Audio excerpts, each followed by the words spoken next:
ولا تنكحوا المشركات حتى يؤمن ولأمة مؤمنة خير من مشركة ولو أعجبتكم ولا تنكحوا المشركين حتى يؤمنوا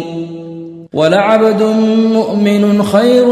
من مشرك ولو أعجبكم أولئك يدعون إلى النار والله يدعو إلى الجنة والمغفرة بإذنه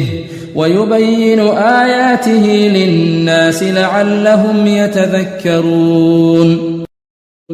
ويسألونك عن المحيض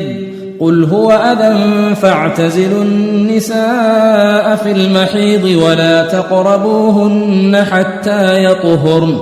فإذا تطهرن فأتوهن من حيث أمركم الله إن الله يحب التوابين ويحب المتطهرين نساؤكم حرث لكم فأتوا حرثكم أنى شئتم وقدموا لأنفسكم واتقوا الله واعلموا أنكم ملاقوه وبشر المؤمنين ولا تجعلوا الله عرضة لأيمانكم أن تبروا وتتقوا وتصلحوا بين الناس والله سميع عليم لا يؤاخذكم الله باللغو في أيمانكم ولكن يؤاخذكم بما كسبت قلوبكم والله غفور حليم للذين يؤلون من نسائهم تربص 4 أشهر فإن فاءوا فإن الله غفور رحيم وإن عزموا الطلاق فإن الله سميع عليم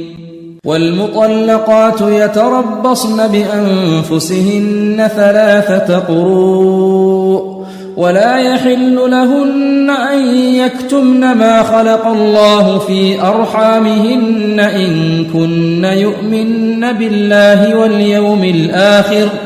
وبعولتهن أحق بردهن في ذلك إن أرادوا إصلاحا ولهن مثل الذي عليهن بالمعروف وللرجال عليهن درجة